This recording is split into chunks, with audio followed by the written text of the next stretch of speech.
Sir अपना परिचय दें। मैं डॉक्टर विद्यानंद रविदास, रिटायर्ड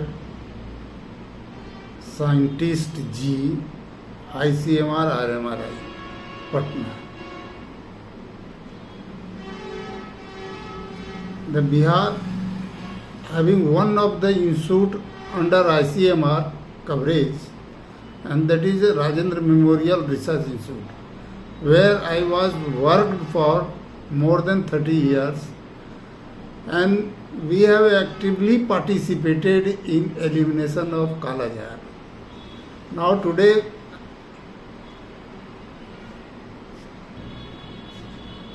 मैं डॉक्टर विद्यानंद रविदास भारत सरकार के एक ऑर्गेनाइजेशन जो रिसर्च करती है उसका नाम है Indian council of medical research, उसकी एक शाखा है पटना में जिसका नाम है राजेंद्र मेमोरियल रिसर्च इंस्टीट्यूट। मैं वहाँ से सेवानिवृत्त हूँ और वहाँ पे मैं 30 सालों से अधिक सेवा प्रदान की। सर जैसे डेंगू का मरीज जो है बहुत ज्यादा बढ़ चुका है। हाँ, डेंगू अलग है, मलेरिया अलग है। एक वायरल बीमारी है, एक पैरासाइटिक बीमारी है जी। मलेरिया एक पैरासाइट वो जो 4 तरह का होता है, Plasmodium vivax, Plasmodium ovale, Plasmodium falciparum, Plasmodium malariae. India में 3 तरह का कॉमनली पाया जाता है, जिसमें फाल्सिफेरम जो है वो बहुत डेंजरस माना जाता है और डेथ ड्यू टू मलेरिया अगर अकाउंट किया जाए, मरने का औसत जब मलेरिया से स्टैटिकली हम लोग करते हैं तो पाते हैं कि falciparum is the more positive organism. Sir क्या होता है ये फाल्सिफेरम का? जैसा कि हमने कहा कि 4 तरह का मलेरिया होता है, उसमें से एक तरह का जो मलेरिया होता है वो फाल्सिफेरम, प्लाज्मोडियम फाल्सिफेरम, ये एक पैरासाइट है, एक तरह का पैरासाइट, मलेरिया का पैरासाइट है जो कि ब्रेन को क्षति करता है और इसको सेरिब्रल मलेरिया भी कहते हैं और इससे डेथ रिपोर्टिंग ज़्यादा है। लेकिन अगर देखा जाए तो क्या सर इसे पूरी तरह से शरीर से पूरी तरह से निकाला जाता है या फिर शरीर के अंदर पूरी तरह से अभी भी है कंट्रोल, या शुगर की तरह कि भाई शुगर को सिर्फ कंट्रोल किया जाता है, शुगर को निकाला नहीं जाता? नहीं, ये एक पैरासाइटिक बीमारी है, इसको तुरंत किल किया जाता है और ये विदिन वीक मरीज ठीक हो जाते हैं। प्रिकॉशन सिर्फ इतना ही लेना है कि अर्ली स्टेज में डायग्नोसिस हो जाए और ट्रीटमेंट हो जाए। इसके लक्षण क्या है? हाँ, लक्षण बहुत अच्छा है। मलेरिया को पहचानने के लिए सबसे बड़ा लक्षण जो है इसमें हाई ग्रेड फीवर होता है और ये कंटिन्यूअस फीवर नहीं होता है, ये रुक रुक के बुखार आता है, आज आया कल नहीं आया, कल आया परसों नहीं आया, एक डे इंटरप्शन होता है इसमें। और 4 कार्डिनल होता है कि हम लोग कहते हैं कि सबसे पहले जाड़ा बहुत लगता है, उसके बाद बुखार बहुत होता है, उसके बाद पसीना बहुत आती है और उसके बाद बुखार अपने आप खत्म भी हो जाता है। ये 4 साइन है और जहाँ ये 4 साइन मिले वहाँ पर हम लोग मलेरिया सस्पेक्ट करते हैं। जांच के लिए बहुत अच्छी सुविधा हो गई है आजकल। हम लोग पहले जो हमेशा बात करते हैं डायबिटीज के रोकथाम के लिए ताकि हो नहीं, और अगर हो तो उसका निदान संभव हो सके, इसके लिए 15 मिनट कम से कम अपने शरीर को दीजिए। जो फिजिकल एक्सरसाइज है ना, कुछ तो विग्रेसली 15 मिनट दौड़ लीजिए, पसीना आ जाए छोड़ दीजिए, उससे आप डायबिटीज से या कार्डियक बीमारी से मुक्ति पा सकते हैं।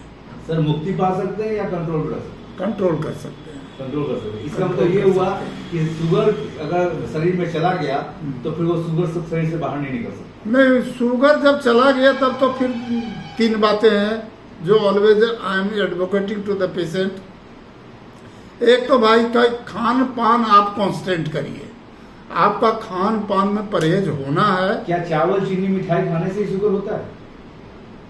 इनसे तो बढ़ता जरूर है, लेकिन हम मना भी नहीं करते हैं।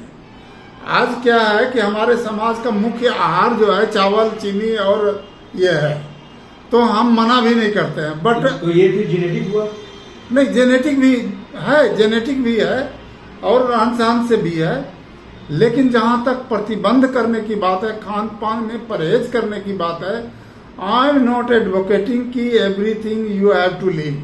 कोई भी चीज छोड़ना नहीं है। सब चीजों का टेस्ट लीजिए, मिनिमम लीजिए, not in very high dose लीजिए, और दवा भी खाइए और फिजिकल एक्सरसाइज भी कीजिए। ये 3 चीज आप लाइफ में करेंगे डायबिटिक पेशेंट, तो आपको आसानी से कंट्रोल हो जाएगा। क्या आने वाले समय में डायबिटीज को शरीर से निकालने जाने की कुछ ऐसी है कि दवा नहीं, अभी तो होने वाली है? पूरी दुनिया में डायबिटीज पर जितना रिसर्च हो रहा है, हम नहीं समझते हैं कि उतना रिसर्च कोई और बीमारियों पर हो रहा है। एक चीज जरूर कहेंगे कि मॉडर्न मेडिसिन में डायबिटीज पर जितनी रिसर्च हो रही है और जितने मॉलिक्यूल मार्केट में आ रहे हैं, वो परीक्षण किया हुआ है। उससे हमें ये पता है कि इतना दवा देने से इतना डायबिटीज कंट्रोल होता है, इतना एक्सरसाइज करने से इतना कैलोरी एनर्जी बर्न करते हैं, उससे इतना डायबिटीज कंट्रोल होता है। लेकिन other medicine, I am sorry to say, दूसरे मेडिसिन वाले ओवर क्लेम करते हैं कि हम ये कर देंगे, वो कर देंगे। रीजनरेशन ऑफ द पेनक्रियाज का बीटा सेल लंगरहैंस करते हैं, हम कहते हैं, वो लोग क्लेम करते हैं 3 दिन में हम डायबिटीज को नॉर्मल कर देंगे। ये सब मिथ्यक बातें हैं और अनसाइंटिफिक भी है। क्योंकि और बहुत सारी पद्धति जो बताती है कि डायबिटीज को हम शरीर से निकाल सकते हैं। नहीं, वो अनसाइंटिफिक है। साइंटिफिक टॉक ये है डायबिटीज कंट्रोल के लिए कि कुछ देशों ने, अभी कंफर्म नहीं है, बट कुछ देशों ने ऐसा चिप बनाया है जो कि हमारे शरीर में इम्प्लांट कर देने से 6 मंथ तक डायबिटीज कंट्रोल रहेगा, या मिनिमम ड्रग्स लेंगे।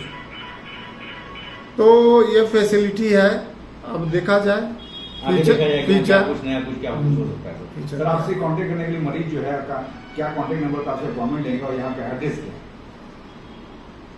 Basically, I am trained in tropical medicines and I have received one of the award from the WHO when I was in ICMR service. Tropical award मिला था fellowship का। मैं Bajrangpuri Gaighat road पर अवस्थित दिशा health care में अपना service देता हूँ। पिलर नंबर 12 है, पिलर नंबर 12 के पास। हाँ, पिलर नंबर 12 के पास। यहाँ पर कॉन्टैक्ट नंबर दिया हुआ है। कॉन्टैक्ट नंबर पर लोग अपॉइंटमेंट ले सकते हैं। सर, यहाँ का टाइमिंग क्या है आपसे कॉन्टैक्ट करने के लिए, आपसे मिलने के लिए? टाइमिंग मॉर्निंग में 10 से हम 1 बजे यहाँ तक बैठते हैं, फिर 6 बजे से 9 बजे तक शाम तक यहाँ मेरी सेवा रहती है। इसके अलावा भी कहीं यार आपकी सेवा कुछ है? नहीं, और इसकी सेवा तो अभी हम नहीं कर रहे हैं कहीं जी।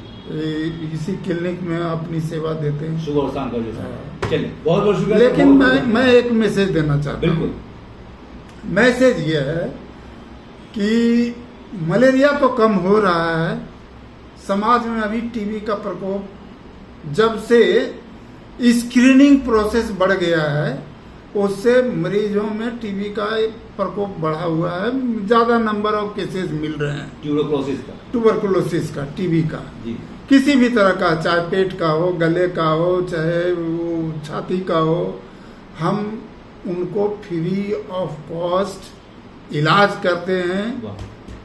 टीबी के मरीज से कोई भी फी या जांच का पैसा नहीं लिया जाता है।